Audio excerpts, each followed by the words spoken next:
In these next two lessons, we're going to introduce and explore one of the economist's favorite ideas, comparative advantage. And we're going to show how two people with differing abilities can cooperate to increase their wealth. We're going to be using the tool that we developed in the last lecture, the Production Possibilities Frontier. And we're going to first derive the Production Possibilities Frontier for a cleaning service run by Bernie. In the next lesson, we'll be introducing a potential cleaning partner for Bernie and show how cooperation can increase the wealth of both cleaners. But first, let's look at Bernie. Bernie has a service that provides two cleaning chores. Bernie scrubs rooms and Bernie sweeps rooms. The first thing that we want to do is explore Bernie's technology. That is, what is Bernie able to do? Well, let's look. Bernie takes 20 minutes to scrub one room. Bernie takes 10 minutes to sweep one room. In economics, we call these numbers the unit labor requirements, how much time it takes for Bernie to perform each of these tasks.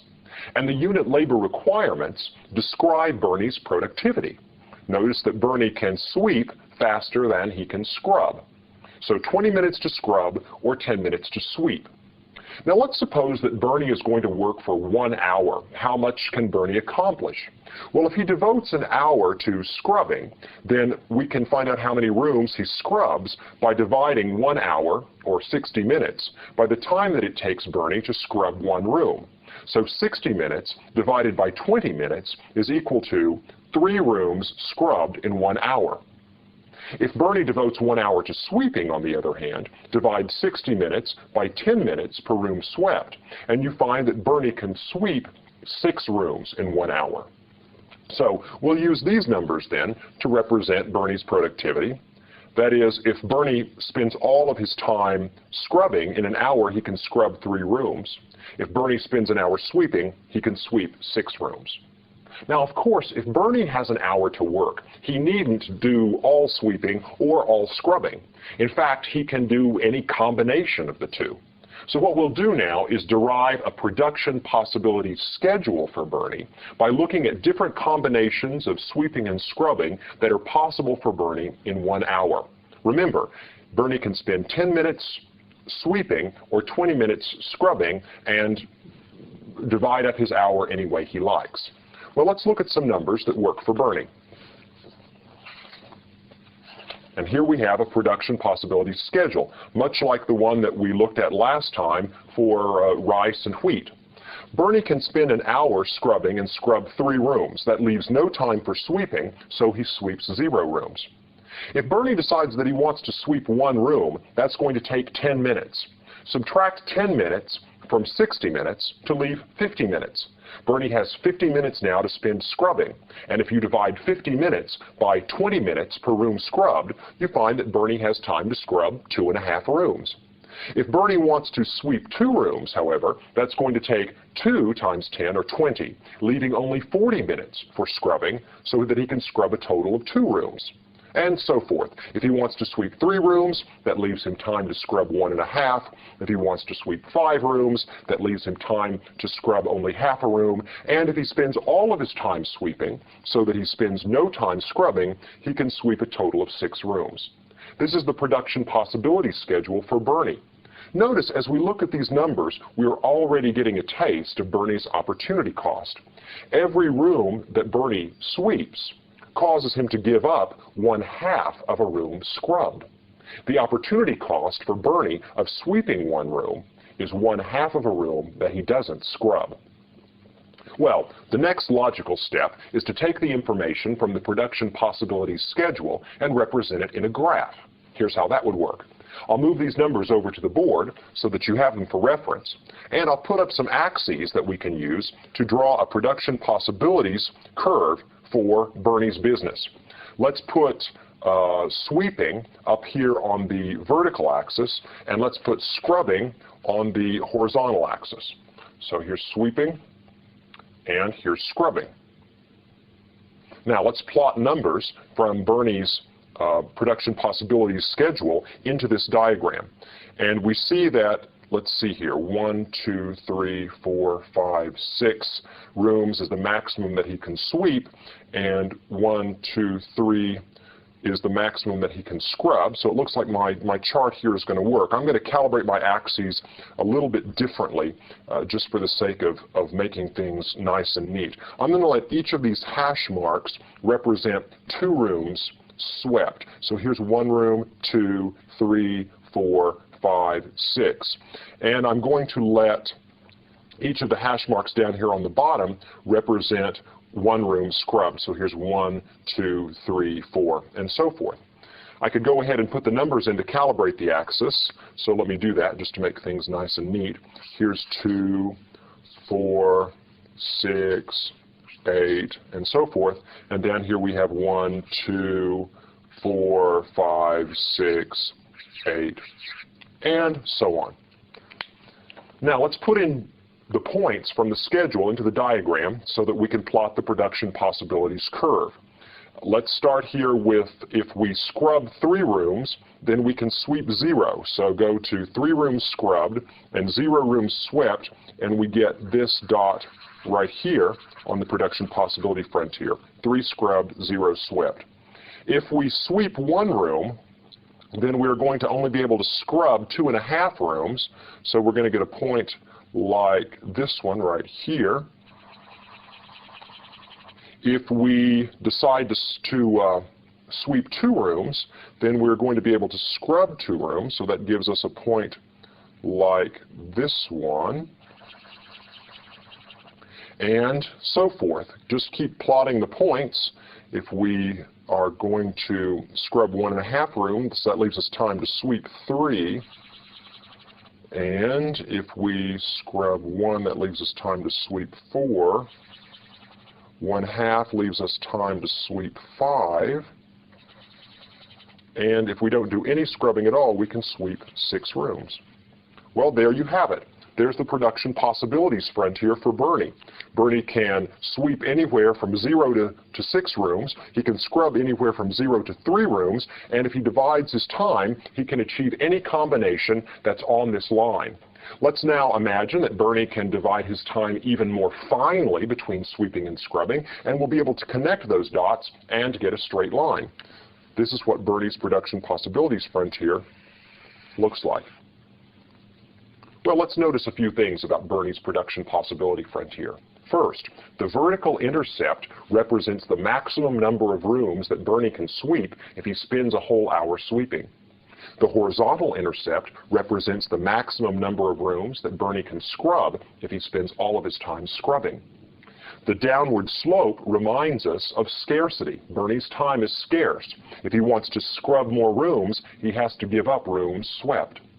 There are points outside the production possibility frontier representing Bernie's limitations. He only has an hour, so he couldn't, say, sweep 6 rooms and scrub 6 rooms. That would take too much time. There are also points inside the frontier if Bernie were using his time inefficiently. So the intercepts tell us about the maximum amount of sweeping or scrubbing that Bernie could possibly get from an hour's worth of time. What about the slope of the line? What does that tell us? The slope, as usual, tells us about the opportunity cost of scrubbing measured in terms of sweeping. That is, if Bernie wants to scrub 1 additional room, that is, if we want to increase scrubbing from, say, 2 rooms to 3 rooms, then that is a horizontal movement in this space. That means we would have to reduce the amount of sweeping that Bernie does. That would be a vertical movement in the space. And if we take the amount of sweeping that Bernie gives up to do an extra room's worth of scrubbing, that gives us the opportunity cost of scrubbing the room. So the rise, which in this case would be a change in Bernie's sweeping, a reduction in the amount of sweeping that Bernie is able to do, over the run, which would be the increase in scrubbing, is the slope of the production possibility frontier. In this case, in order to have a change in scrubbing equal to 1 room, we get a change in sweeping equal to -2 rooms. For every room that Bernie scrubs, he gives up 2 rooms that he could have swept. The slope of this line is -2. and it's the opportunity cost of scrubbing for Bernie, measured in terms of the sweeping that he can't do. Of course, this is logical. It takes him 20 minutes to sweep or to scrub a room. It takes him 20 minutes to scrub a room. Divide that by 10 minutes that it takes to sweep a room, and you see that he could be sweeping 2 rooms in the time that it takes him to scrub 1. And that's the slope of this line. The opportunity cost is the slope of the production possibilities frontier. Notice that we have a line here, so we can describe it with an algebraic equation. We can describe it with an algebraic equation. And in this case, the equation for this line is going to be, first of all, we have the variable on the vertical axis. So I can write this sweeping. That's the thing we're going to be describing with our line. Sweeping is going to be equal to, the next thing you do is write down the vertical intercept. 6 rooms swept. This is the maximum number of rooms that Bernie can sweep if he spends a full hour sweeping, minus the slope of the line, which in this case is 2, multiplied by the vertical or the horizontal axis variable. The horizontal axis variable is scrubbing. So here's the formula for the line. Intercept minus slope times x-axis variable. The amount of sweeping that Bernie does is equal to 6 rooms, the maximum that he can sweep, minus 2 times the number of rooms that he scrubs. Because anytime he scrubs a room, that takes 20 minutes, and that's time enough to sweep 2 rooms.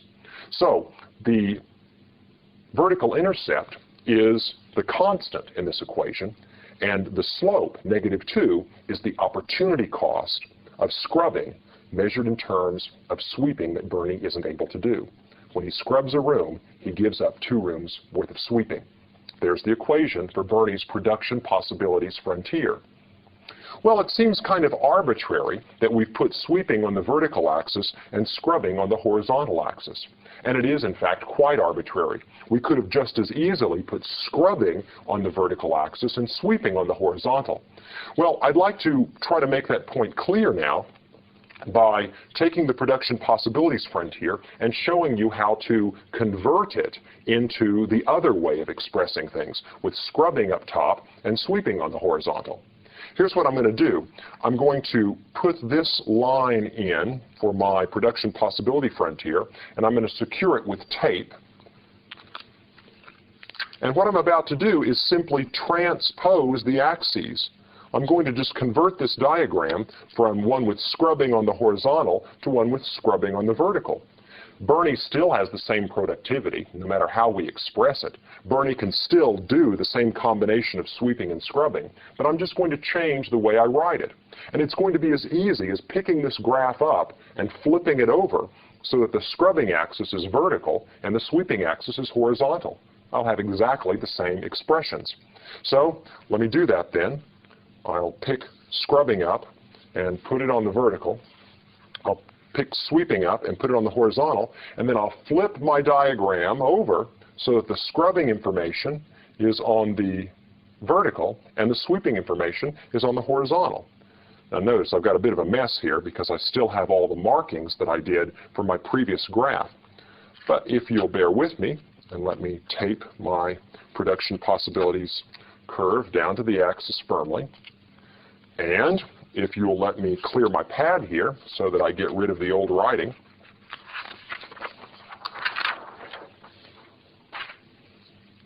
And voila, we've got the new production possibilities frontier with sweeping on the horizontal axis and scrubbing on the vertical axis. The vertical intercept is now the maximum amount of scrubbing that Bernie can do if he scrubs for an hour, and as we've seen, that's equal to 3 rooms. The horizontal intercept is the maximum amount of sweeping that Bernie can do if he sweeps for an hour, and as we've seen, that's 6 rooms. The formula for this new equation is going to be given by this expression.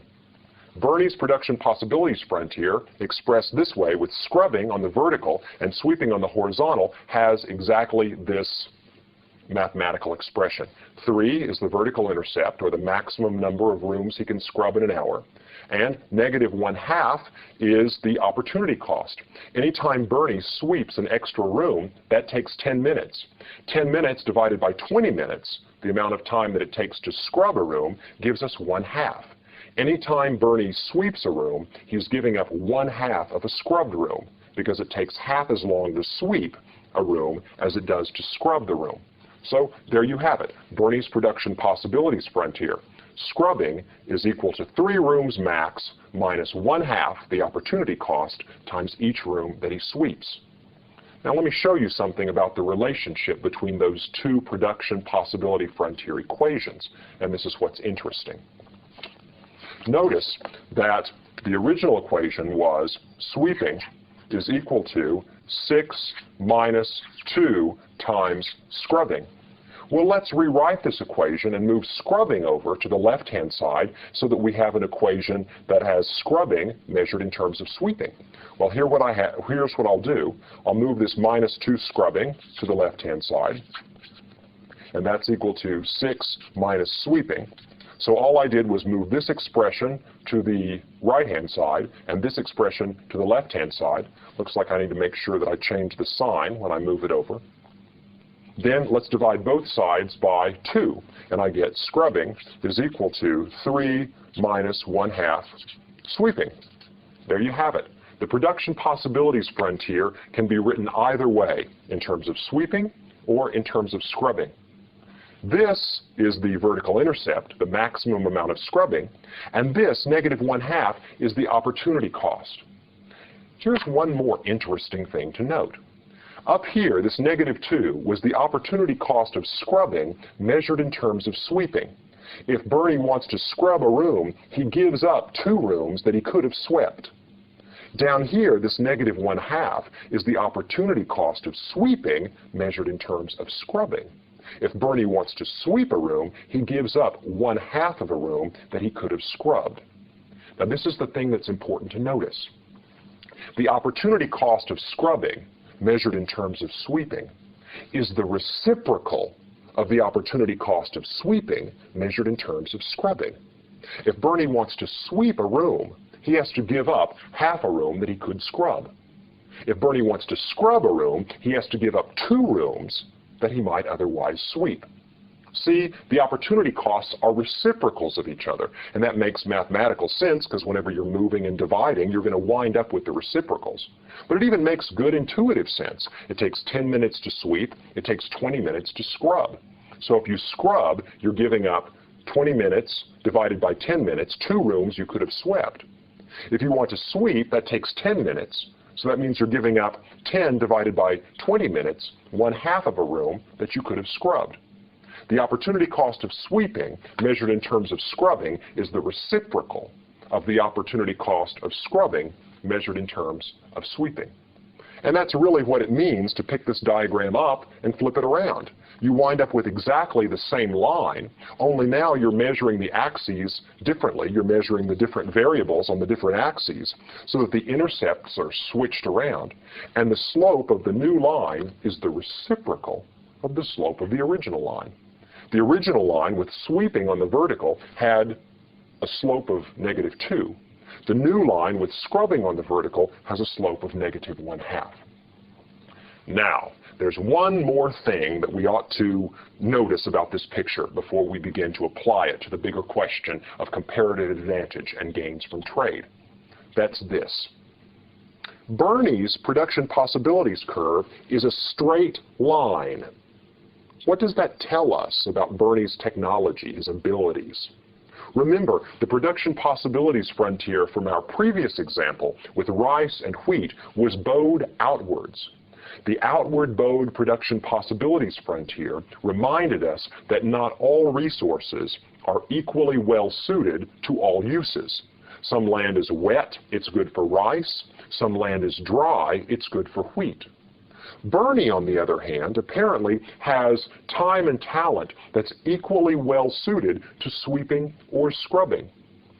There is no outward bow to Bernie's production possibilities frontier because there is no increasing opportunity cost. Anytime Bernie wants to sweep an extra room, it's going to take him 10 minutes. Anytime Bernie wants to scrub an extra room, it's going to take him 20 minutes. These are the assumptions that we've used to describe Bernie's technology. Well, because Bernie's costs are constant in this way, because all of his time and talent is equally well suited for sweeping and scrubbing, Bernie's opportunity cost is constant. The constant opportunity cost of 1/2 of a scrubbed room for every room that you want to sweep, or 2 swept rooms for every room that you want to scrub. This constant opportunity cost gives us a straight line production possibilities frontier. So, quick summary. A bowed outward production possibilities frontier, a concave production possibilities frontier, is for a case where the technology has increasing opportunity cost. And that's because not all resources are equally well suited to all uses. But a straight line production possibilities frontier is for a case where the opportunity cost is constant. And that will be the case when all resources are equally well suited to the production of either of the goods or services. So now we've given a thorough description of Bernie's technology. We started with his unit labor requirements. Then we looked at what he was able to do with 1 hour of his time. Then we looked at his schedule of all the possibilities of sweeping and scrubbing that Bernie can turn out. Then we drew a picture to represent his production possibilities, and we saw that it was a straight line representing constant opportunity costs. Then we showed that we could represent the production possibilities with either good on either axis.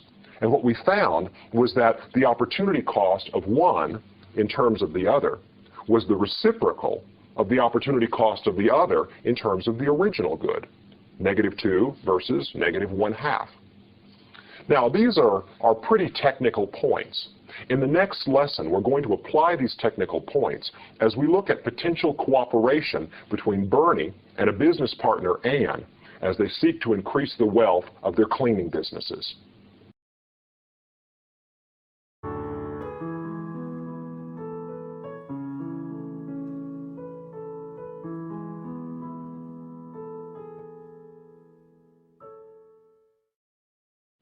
We've defined economics as the study of rational choice in situations of scarcity. In this lecture, we're going to take a closer look at the concept of scarcity and how economists describe scarcity. Scarcity means that you have a limited quantity of resources with which to satisfy potentially unlimited wants. But let's be more careful about that. What are those resources, and what can we do with them? How do we use our resources to create the goods and services that satisfy our desires? In order to represent the possibilities of an economy, we're going to introduce a tool, and that tool is the production possibilities curve. Now, we're going to be working towards that, but first, I want to introduce a concept that will be very important in this lecture and really throughout the course, and that's the concept of efficiency. Efficiency refers to doing the best you can with what you have, or making the largest quantity of output possible with your given quantity of inputs. Efficiency refers to getting the most you can out of what you have. So for instance, if we have a cook who is talented with lots of good recipes, and he has a lot of food in the kitchen to work with, and a good set of knives and other tools and a stove, efficient behavior would be using his talent and those resources to produce the most meals that he's capable of producing, getting the largest quantity of output from a given quantity of input. If he wastes some of the food, if he uses his time wastefully so that the quantity of output that goes out the door of his kitchen is less than is possible, then we say that his behavior is inefficient. Suppose we have an economy that produces 2 goods, and for the sake of our example, we'll make these an agricultural example. Our 2 goods are wheat and rice. So let's suppose we have an economy that produces these 2 products. Efficient behavior would be for the economy to produce the most wheat that it can possibly produce for a given quantity of rice. That is, using all of the resources that are left over that aren't producing rice and making the largest quantity of wheat possible.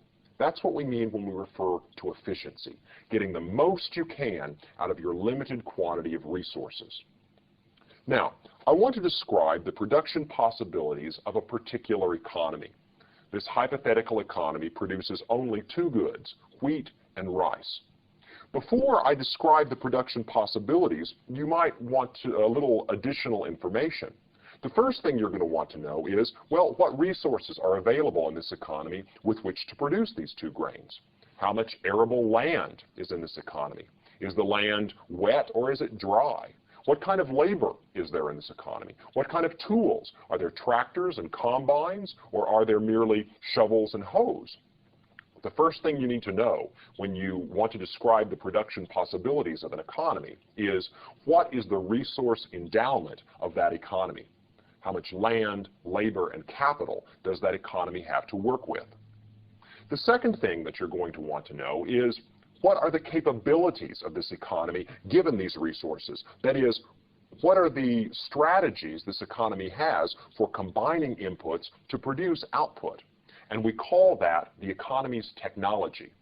When an economist refers to technology, the economist means a complete catalog of all the things this economy knows how to do, all the ways in which this economy can combine inputs to produce output. There are techniques that involve using shovels and hoes and low-skilled labor on particular kinds of land to produce rice or wheat. There are techniques that involve using tractors and combines and a different kind of land to produce rice and wheat.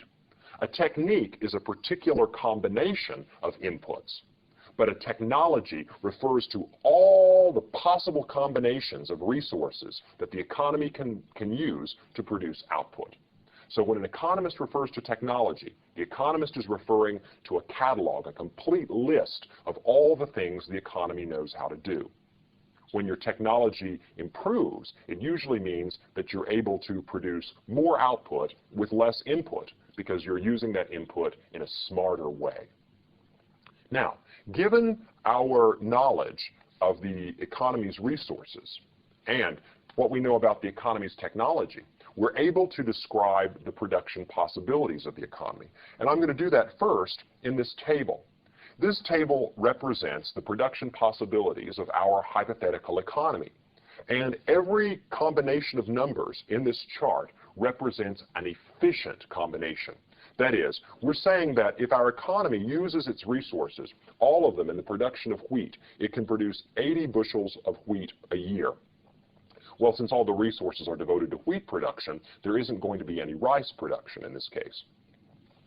If the economy moves some of its resources into the production of rice, and let's suppose that it moves those resources that are best suited for rice production, the wet land, the workers who know more about rice production, tools that are well suited for the production of rice, the economy can produce 20 bushels of rice and still produce 78 bushels of wheat. Notice that the wheat production is decreasing as resources are moved into the production of rice.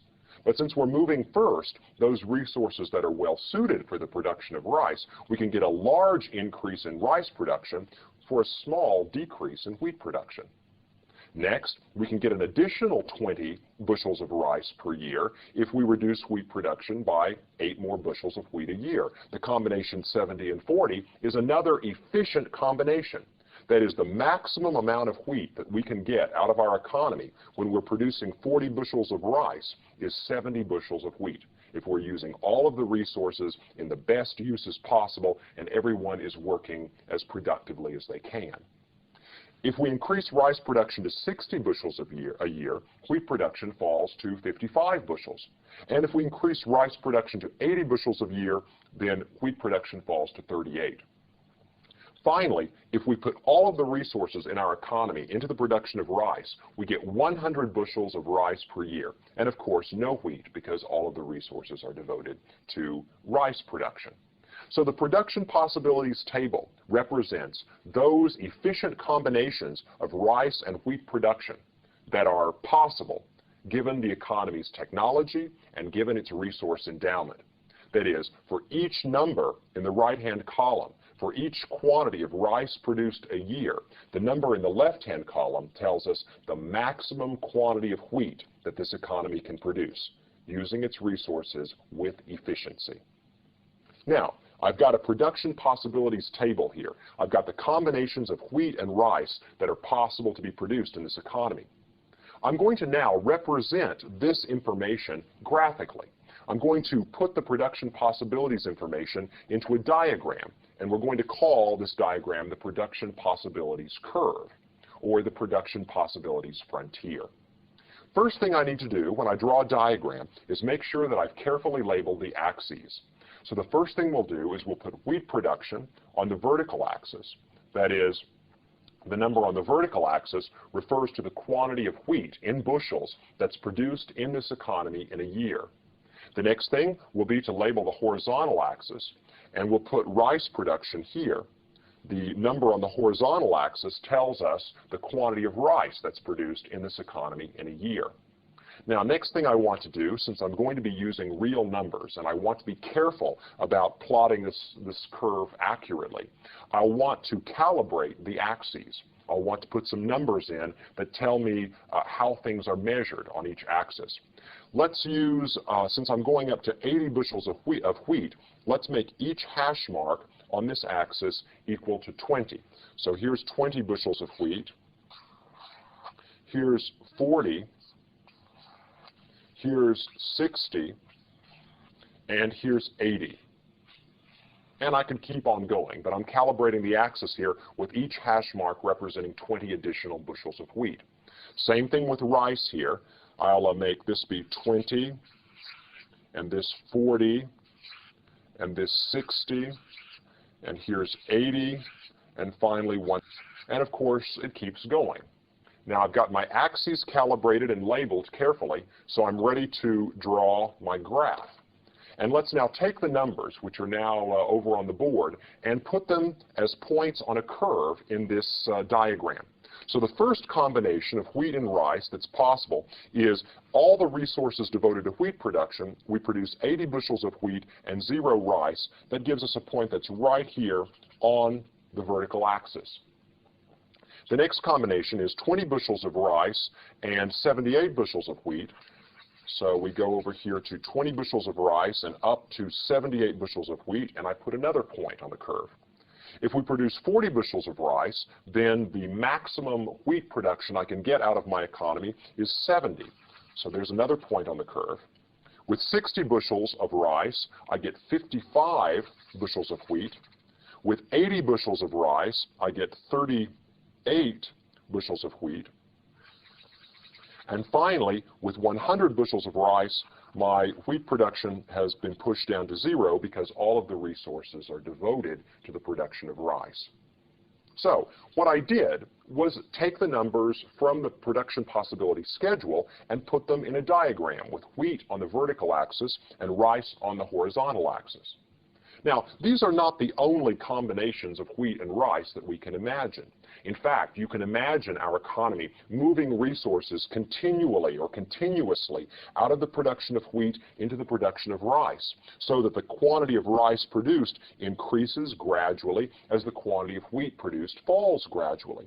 If we plotted all the possible points, they would lie between these blue points, and if I connected the dots, I would get a nice, smooth, continuous curve.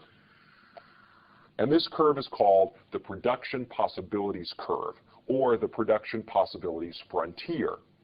The production possibilities frontier is defined thusly. The production possibilities frontier is a collection of points representing the maximum amount of wheat that can be produced for a given quantity of rice production.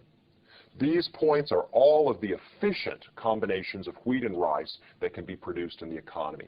For any point on this horizontal axis, you can go up to the blue curve and find the maximum amount of wheat that can be produced when the economy is producing this quantity of rice.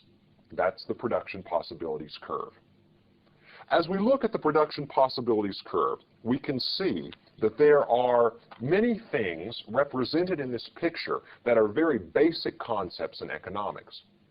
The first thing that we notice whenever we look at this picture is that there are points that are outside the production possibilities frontier. There are points such as this one, where we have 80 bushels of wheat and 80 bushels of rice produced in a given year. This point would be a great point because it involves a lot of everything.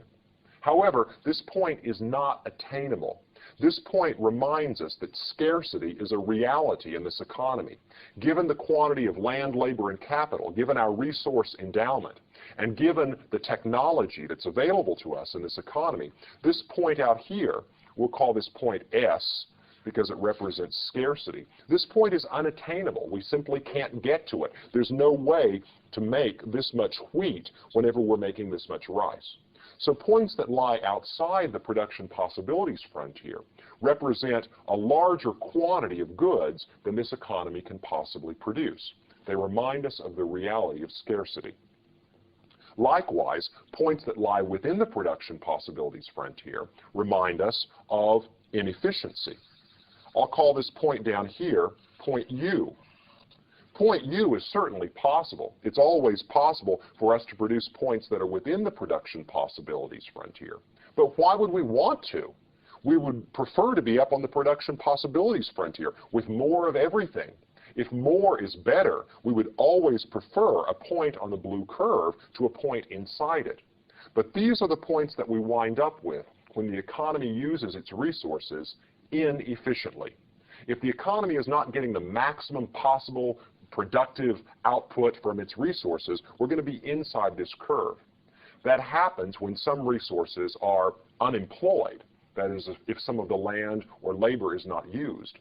It also happens if some of the resources are underemployed, that is, if resources are used in a way that is not maximizing their output. For instance, if we take wet land and use it to cultivate wheat, and dry land and use it to cultivate rice, we're going to wind up with less grain than we could produce. Because wet land is better for rice and dry land is better for wheat, we're going to wind up inside the production possibility frontier at a point of inefficiency, unemployment or underemployment of resources. Here's another thing to notice. The production possibilities curve is downward sloping. That means that as we increase production of rice, we are necessarily reducing the production of wheat. In order to produce additional bushels of rice, you have to give up wheat that you might otherwise have produced. That is, wheat is the opportunity cost of rice. Anytime you want to increase rice production, you're going to have to move resources out of the production of wheat. Land, labor, and capital that's used to produce wheat is transferred into the production of rice in order to increase rice production, and that means that wheat production will be decreasing. Wheat is the opportunity cost of rice. We can actually calculate this opportunity cost. Look, whenever we increase rice production from 0 to 20 bushels a year, wheat production is falling from 80 bushels to 78 bushels. The opportunity cost of the first 20 bushels of rice is 2 bushels of wheat. We can even calculate the opportunity cost per bushel of rice by doing a little calculation. First, let's calculate the change in wheat production. The change in wheat production is the new quantity of 78 minus the old quantity of 80 for a change in wheat production of -2, a loss of 2 bushels. The rice production is 20 minus the old quantity of 0, so the change in rice production is 20 bushels. 20 minus 0 equals 20. Now, divide the change in wheat production by the change in rice production, and you'll get -2 over 20, or -1/10. That is, for each additional bushel of rice that we are producing between 0 and 20, on average, we're giving up 1/10 of a bushel of wheat. 1/10 a bushel of wheat is the opportunity cost of each bushel of rice, on average, between 0 and 20. Notice something else, that if we draw a line connecting these 2 points, the original point of 80 and 0, and the new point of 78 bushels of wheat and 20 bushels of rice, if we draw a line connecting those 2 points, the slope of that line is going to be the change in wheat production divided by the change in rice production. Now remember, what's the formula for the slope of a line? The rise over the run. As we move between these 2 points, the rise is the change in wheat production. The rise is the change in the vertical coordinate. That is, we go from 80 to 78, -2. That's the rise. The run is the change in the horizontal coordinate. We go from 0 to 20. So that change of 20 is the run. -2 divided by 20 is the rise over the run. The change in wheat production divided by the change of rice production. And in this case, that number is -1/10. So I'll go ahead and put a little mark here indicating that I'm calculating the slope between those 2 points, and I'll make a note that it's -1/10. The slope of the production possibility frontier represents the opportunity cost of rice production, measured in terms of the wheat that we're giving up. As we move between these 2 points, each additional bushel of rice that we produce is costing us 1/10 of a bushel of wheat on average.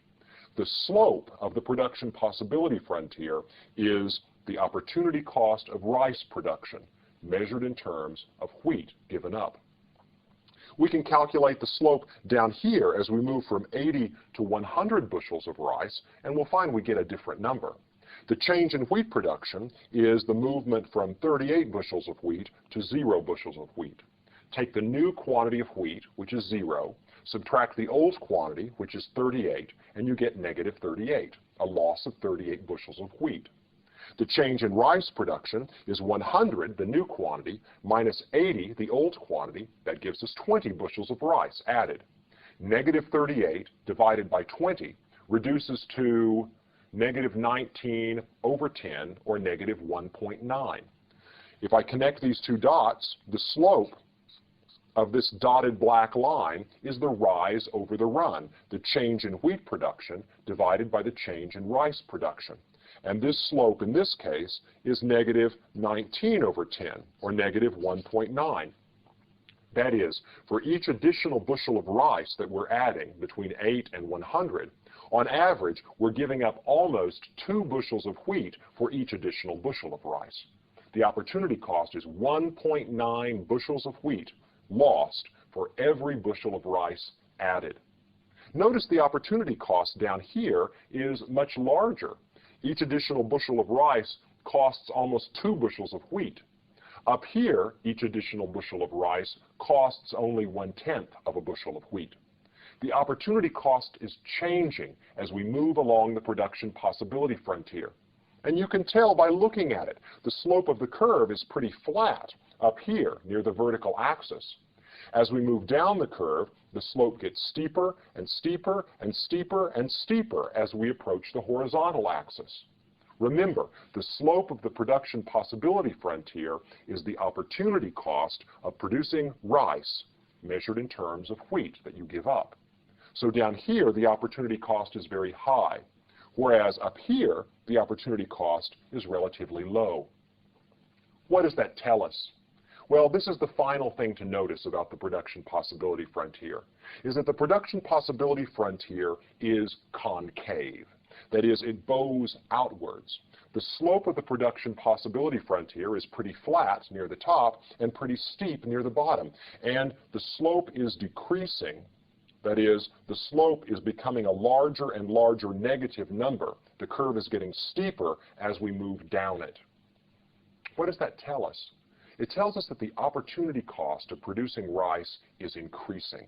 The more rice we produce, the more expensive it gets to make another bushel. Why?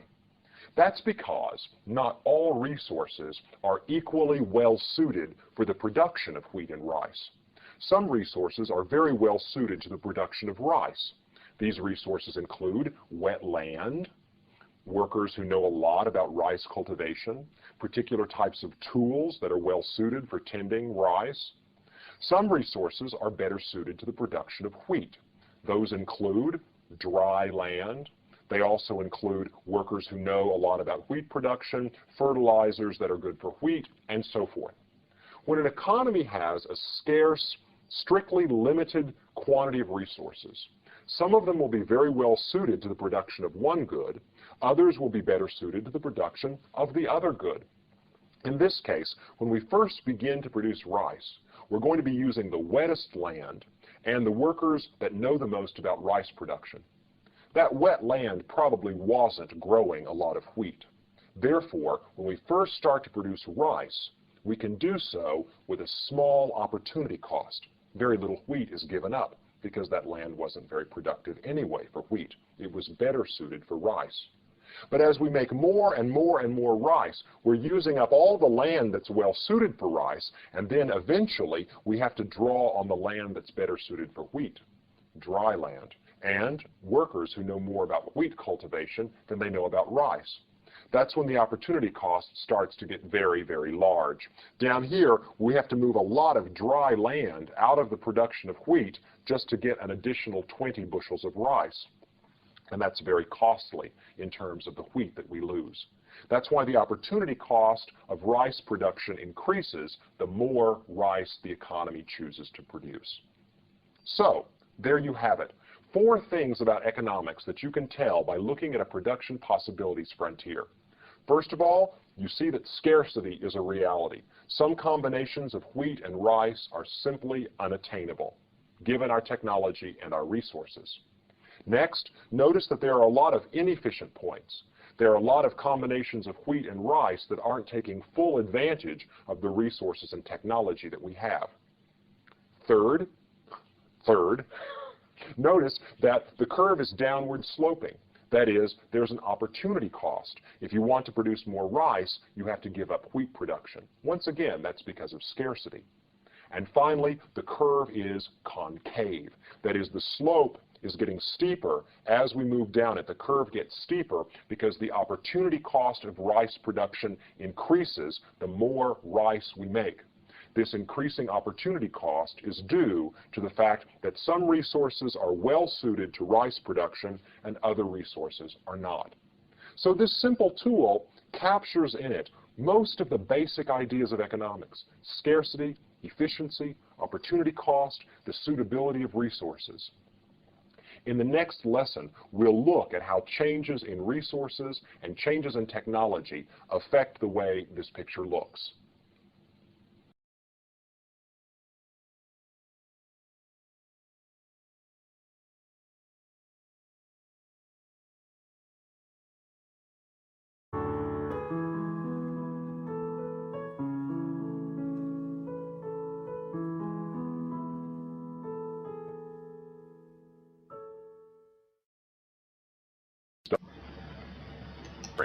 Here's Bernie's, and remember these production possibilities diagram. Here's Bernie's, and here's Ann's.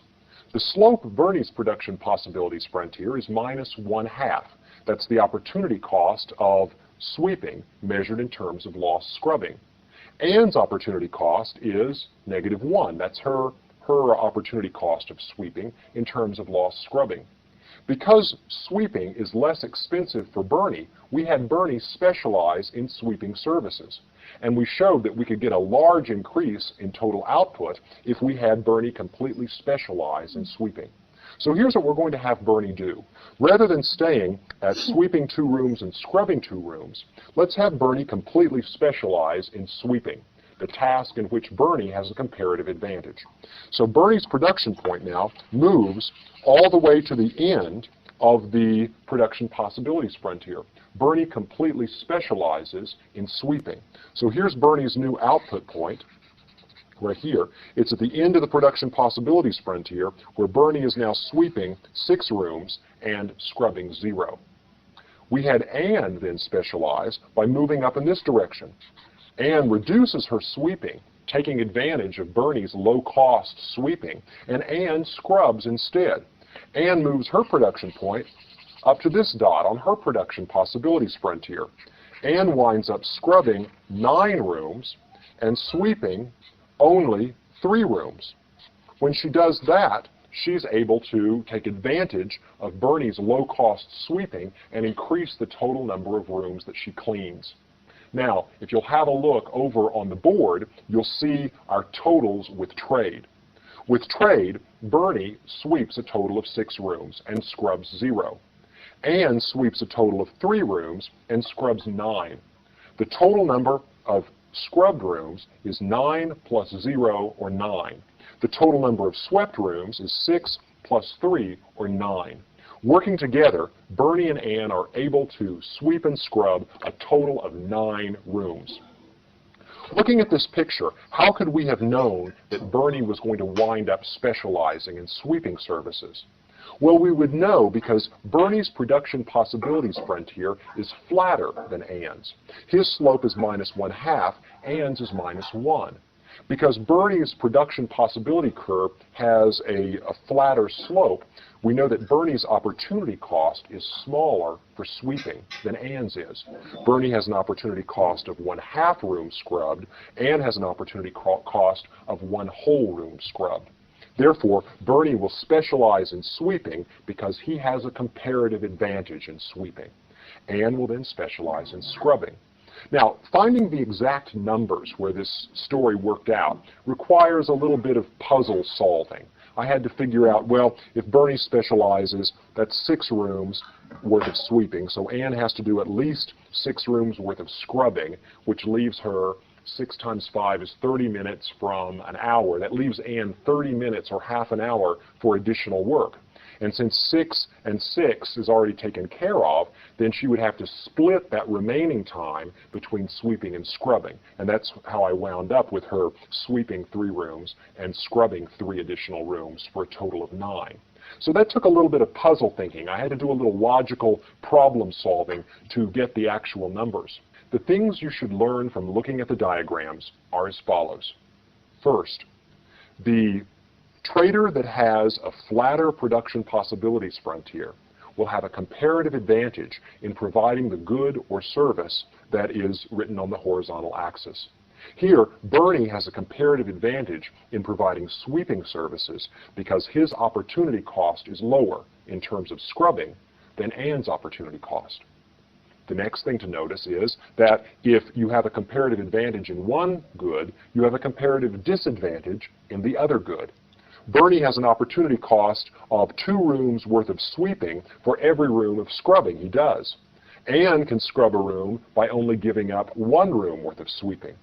Because these slopes are reciprocals, if you have a comparative advantage in one good, you have a comparative disadvantage in providing the other good. Just as Bernie has a relatively low opportunity cost for sweeping, he has a higher opportunity cost than Ann for scrubbing. All right, so you've always got a comparative advantage in something.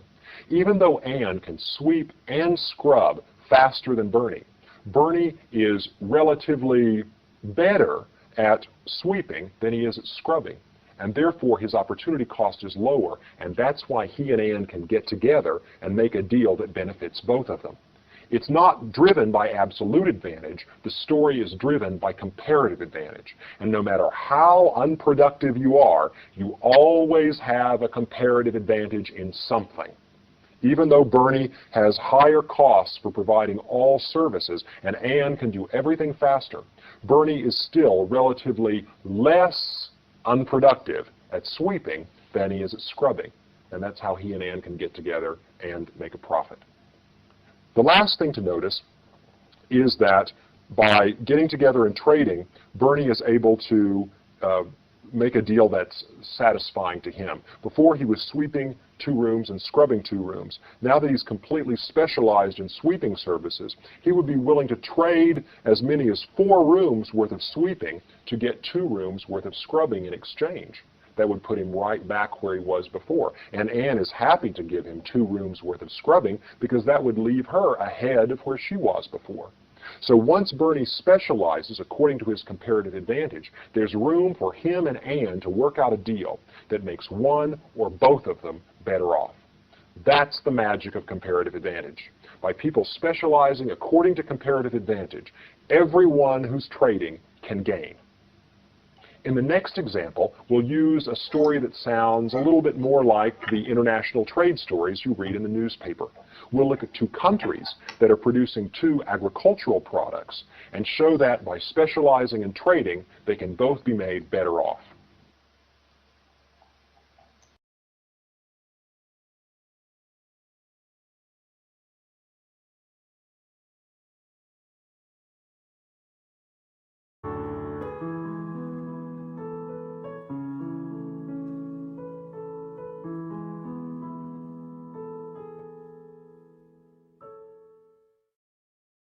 In the last lesson, we introduced the Production Possibilities Frontier, a tool that describes what an economy can produce, given its resources and its technology.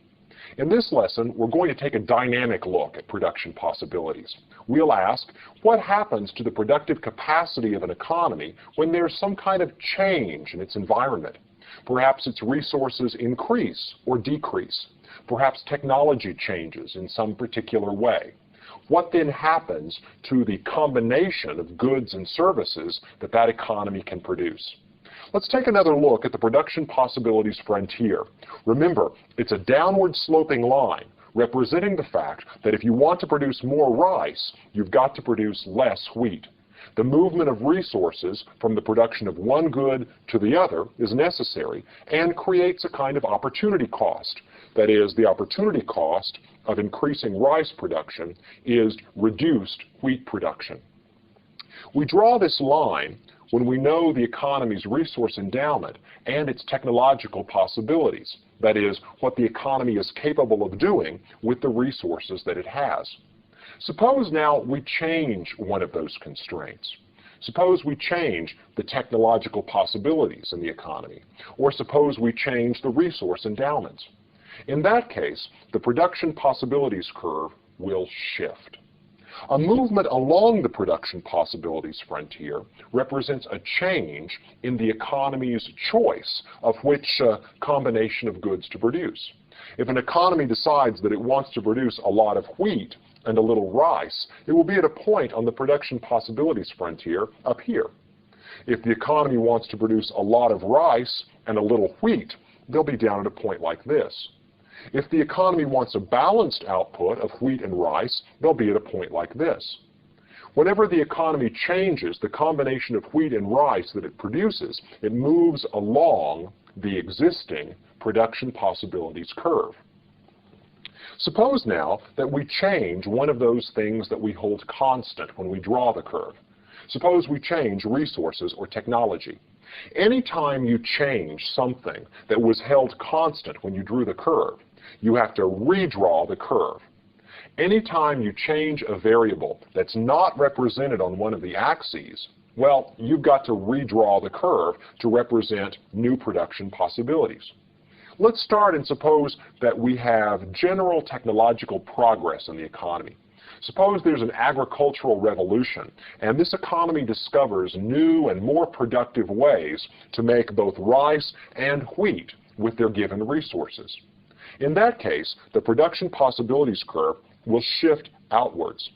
The curve shifts outwards, representing the fact that after technical progress, it's now possible to produce more wheat for a given amount of rice than before. Before, when we were producing 20 bushels of rice, we could only produce 78 bushels of wheat. Now, after technological progress, we're able to produce maybe as many as 85 or 90 bushels of wheat when we produce 20 bushels of rice. For every quantity of rice produced, we can now make more wheat than before. For every quantity of wheat produced, we can now make more rice than before. Technical progress allows us to expand our production possibilities. We can now make more than before with our given quantity of scarce resources. Suppose now that we have general migration of labor into the economy, and that this labor is well suited for either working in the production of rice or wheat. A migration into the economy of agricultural labor would also shift the production possibilities curve outwards. Now, with more workers to employ in the production of wheat and rice, we can make more wheat and rice than before. For any quantity of rice we produce, we can now produce a larger quantity of wheat than before.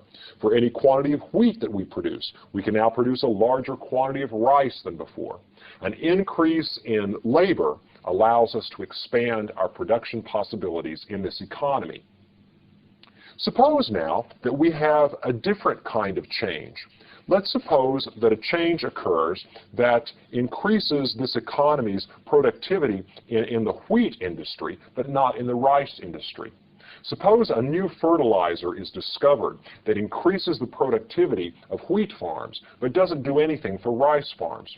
How would we show that change in this picture? production possibilities would change in such a way that there would be an increase in wheat production, but no change in potential rice production. That is, if the economy continued to devote all of its resources to the production of rice, it would only be able to produce 100 bushels of rice, just like before. But if the economy devoted all of its resources to the production of wheat, they might be able to produce 120 bushels of wheat with this new fertilizer. The new fertilizer increases the productivity of wheat without changing the productivity of rice. So we get a skewed shift in the production possibilities curve, one that is slanted in the direction of increased wheat production without changing the productivity of rice. Let's consider another possibility. Suppose the climate of our economy changes. And with this change in climate in our economy, let's suppose that the ground is wetter most of the year. It rains more often, the ground gets soaked and saturated. What's that going to do to the productivity of our economy? What's that going to do to our production possibilities? Well, let's suppose that this extra wetness hurts the production of wheat and helps the production of rice. We would then show the shift in the production possibilities curve looking something like this. The amount of rice that could be produced with this increased wetness would be larger, maybe up to 120 bushels of rice a year. The amount of wheat that could be produced would shrink, maybe down to 60 bushels a year. With this change in the climate, there is a reduction in the productivity of this economy for making wheat and an increase in its productivity in making rice. One final thing, let's suppose we have a large out-migration of labor, that a lot of people leave this economy to go to work somewhere else. Or suppose an earthquake occurs and wipes out a lot of the capital stock, a lot of the tools and equipment that are used. In that case, the production possibilities frontier would actually shift inwards. There would be a reduction in the productivity of this economy. It could produce less of everything. So that producing 20 bushels of rice might leave you only enough resources to make, say, 55 bushels of wheat instead of the previous 78. So it's possible sometimes that the production possibilities curve would actually shift inwards, representing a reduction in the economy's productivity. So, a quick summary then. Things that increase the productivity of the economy, an increase in the stock of resources, an improvement in technology, those things shift the production possibilities curve outwards. Those things that reduce productivity, such as a loss of labor or capital or an unfavorable change in the climate, shift the production possibilities curve inwards. And sometimes changes in the economy will affect the two different sectors in different ways. They might actually cause one sector to become more productive and the other sector to become less productive. I'd like to end with a question. And this is a question that came up during your quiz in the last lecture. Look at this production possibilities curve. Of all of these choices, which is the one that our economy prefers? Which combination of wheat and rice is going to make consumers the happiest? The answer is, we have no idea. There's no representation in this picture for consumer preferences. Unless you know something about consumer preferences, you're not able to say which of these feasible points is the most desirable. If our economy likes a lot of wheat, this point up here might be the best one. If our economy likes a lot of rice, this point might be the best one. If our economy likes a nice balanced mixed, then this point might be the best one. The point I'm trying to make is this. The production possibilities curve tells you about the supply side of an economy. It tells you about what this economy is able to produce, given its limited quantity of resources, given the technical know-how that the economy possesses, given the peculiarities of the resources, some being well suited for the production of wheat, some being well suited for the production of rice. But this diagram tells you nothing about which of the points is the most desirable. In order to tell which of these points is best, we would have to bring in something from the demand side of the economy, knowledge about what pleases consumers. So the blue line here is purely a statement about engineering, what our economy is able to make. And the important concept from this lesson is the concept of efficiency, doing the best you can with the resources that you have and the know-how that you possess. That is, each point on the blue curve is efficient because it represents the maximum amount of wheat that our economy can produce when it produces a given quantity of rice. The blue line represents doing the best we can with what we have, and that's the definition of efficiency.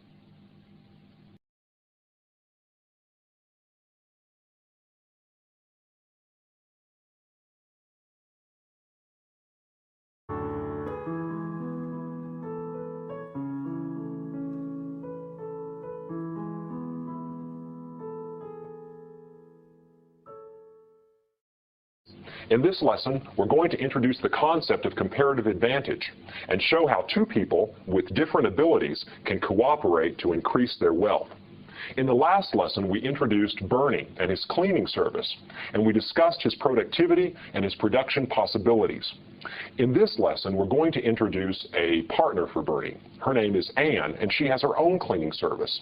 We're going to find out that because of their different abilities, Bernie and Anne can form a joint venture and, in fact, do a lot more cleaning together than they can do separately. Let's begin by looking at Anne's productivity. Let's suppose that Anne has the following unit labor requirements. Anne is able to scrub a room in 5 minutes, and Anne can sweep a room in 5 minutes.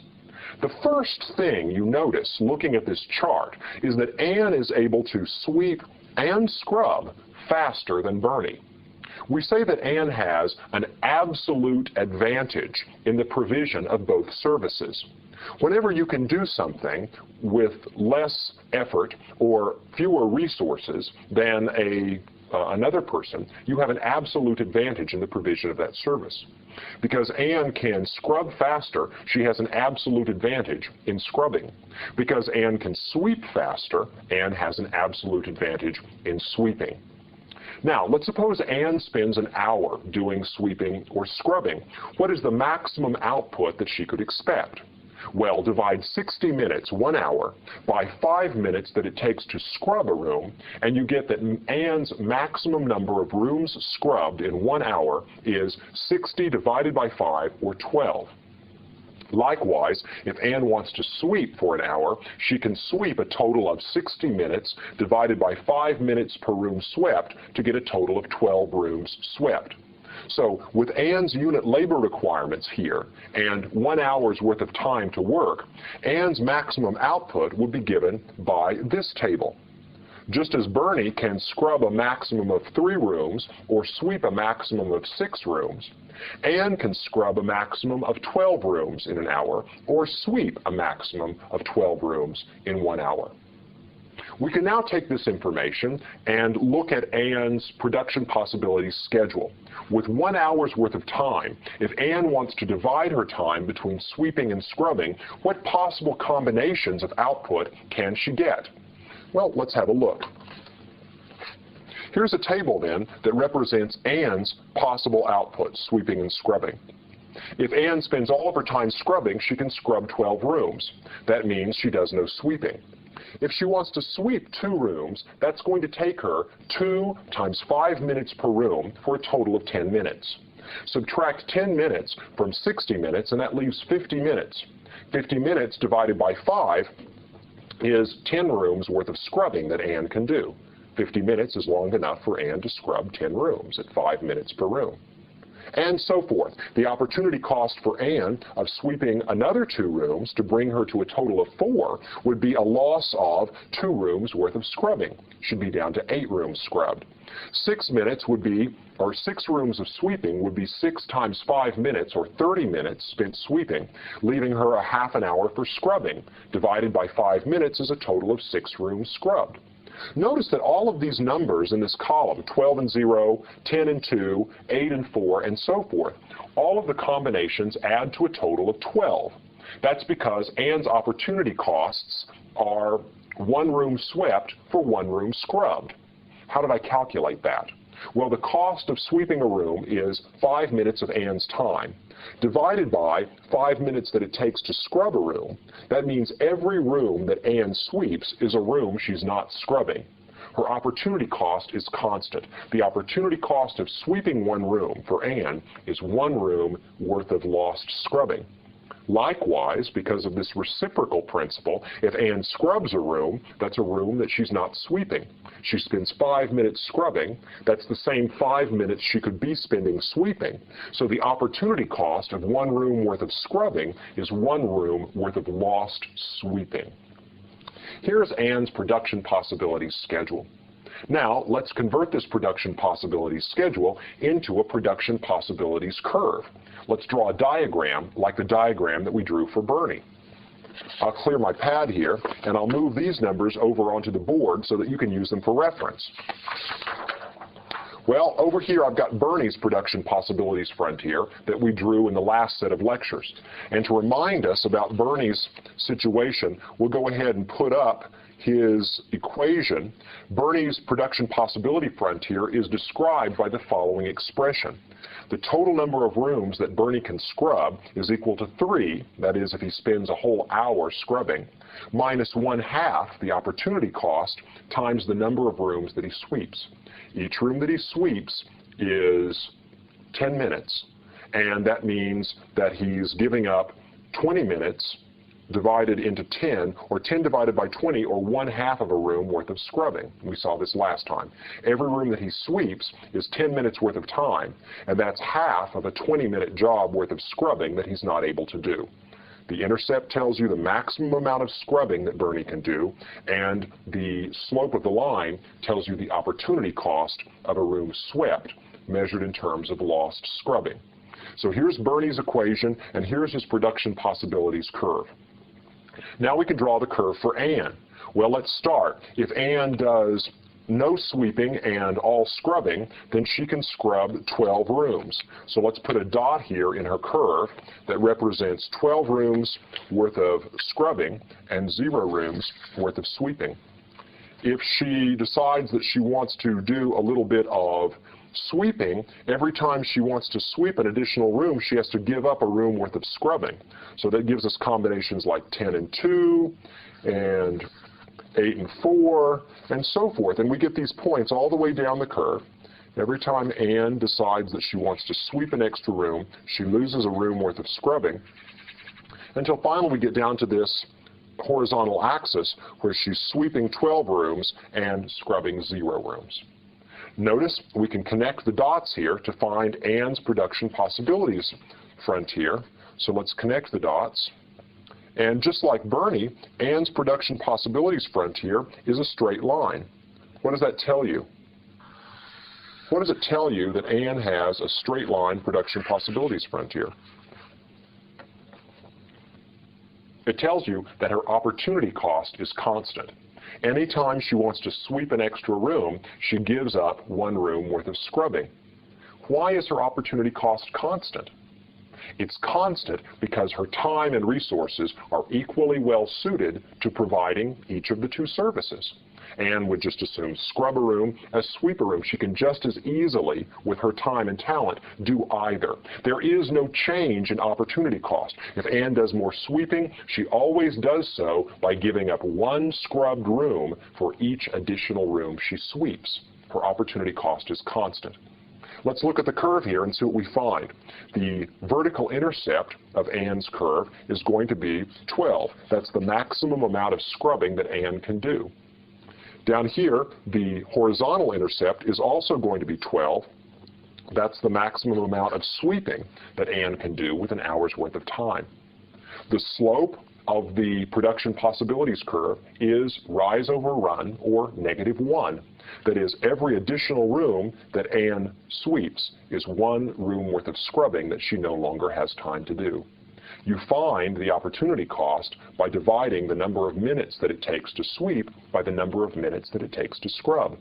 5 minutes worth of sweeping divided by 5 minutes worth of scrubbing gives you the opportunity cost of sweeping measured in terms of scrubbing that Ann is not able to do.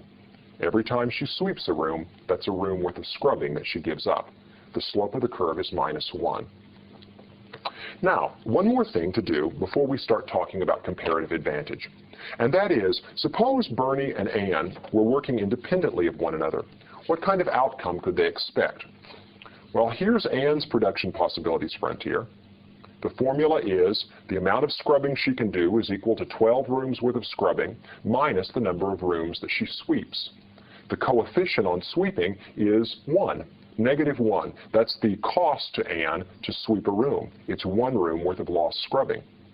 Here's Bernie over here, and we know that his production possibilities are represented by this equation. Let's suppose that Bernie and Ann are both running cleaning businesses and that they are working independently of each other. If Bernie and Ann work independently of each other and don't cooperate, then let's suppose that each of them has to sweep the same number of rooms that they scrub. You go to a house and it's got 2 rooms in it. You've got to sweep each room and you have to scrub each room in order to clean that house. So the question is, if Bernie and Ann have to sweep and scrub the same number of rooms each, that is, Bernie has to sweep, say, 2 rooms and scrub 2 rooms, and Ann has to, say, sweep 6 rooms and scrub 6 rooms, well, what numbers are going to work out? What's the maximum number of rooms that Bernie can clean by himself?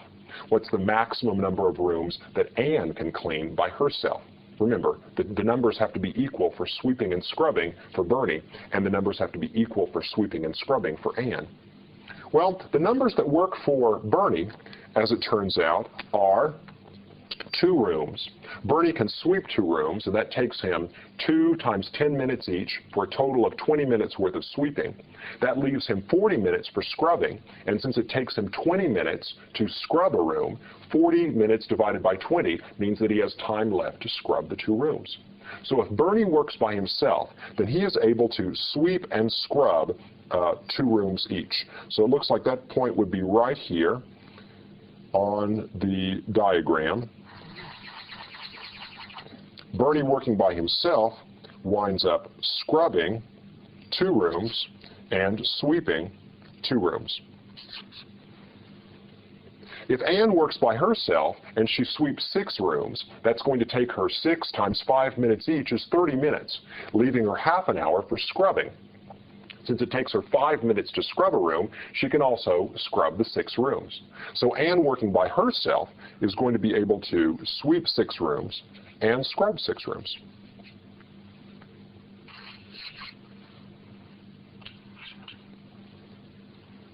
Now, if you look over on the board, I'm going to do a summary of this outcome. When they work independently of each other, and each one of them has to sweep and scrub the same number of rooms, then Bernie is able to sweep and scrub 2 rooms in an hour, Ann is able to sweep and scrub 6 rooms in an hour. Here's what you'll notice over on the board. I've done a table of what Bernie and Ann are able to produce when they are not cooperating. When they work independently, Bernie scrubs 2 rooms, Ann scrubs 6 rooms for a total of 8 rooms worth of scrubbing. Whenever they work independently, Bernie can sweep 2 rooms, Ann can sweep 6 rooms for a total of 8 rooms of sweeping. 8 total rooms get cleaned when Bernie and Ann work independently of each other. Next, I'm going to show how Bernie and Ann can increase the profits of their business. That is, how Bernie and Ann can cooperate and clean more rooms together than they can when they work independently. And this is where we come to the concept of comparative advantage. Here we have Bernie, and here we have Ann. And next to each of our players, we have their present production pattern. Bernie is sweeping 2 rooms and scrubbing 2 rooms. Ann is sweeping 6 rooms and scrubbing 6 rooms. Now, we're ready to introduce the concept of comparative advantage.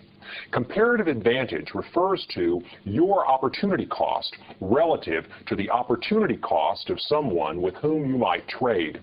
We say that you have a comparative advantage in the provision of a particular good or service if your opportunity cost of providing that good or service is lower than the opportunity cost of someone with whom you might trade. Let's use an example now to try to make this concept very clear. We'll start by looking at the opportunity costs of our 2 players and look at who has a lower opportunity cost for providing the service of scrubbing. Let's start with Bernie. If Bernie scrubs a room, it takes him 20 minutes. Now, since it only takes him 10 minutes to sweep a room, Bernie's opportunity cost for scrubbing 1 room is 2 rooms worth of sweeping that he's not doing. So that's his opportunity cost. Now, you can also express this by dividing both sides by 2. His opportunity cost of sweeping one room is half a room that he doesn't then have time to scrub. So the opportunity cost for Bernie of scrubbing one room is 2 rooms worth of sweeping that he doesn't do. Let's look now at Ann's opportunity cost for scrubbing. Ann takes 5 minutes to sweep a room and also 5 minutes to scrub a room. So the opportunity cost for Ann of scrubbing a room is 5 minutes worth of time, which means sweeping one room. So if Ann scrubs a room, it's because she's not sweeping a room. Her opportunity cost of scrubbing one room is 1 room that goes unswept. Given this information, we know who has a comparative advantage in scrubbing. For Bernie, scrubbing costs 2 rooms worth of sweeping. For Ann, scrubbing costs only 1 room worth of sweeping. Ann has a lower opportunity cost for scrubbing, and therefore Ann has a comparative advantage in providing scrubbing services. Well, why should you care? Why should you care that Ann has a comparative advantage? Because comparative advantage is a guide to how Bernie and Ann can specialize and therefore increase their wealth. By specializing in trading, Bernie and Ann can clean more rooms than they can working independently. Let me show you how this works.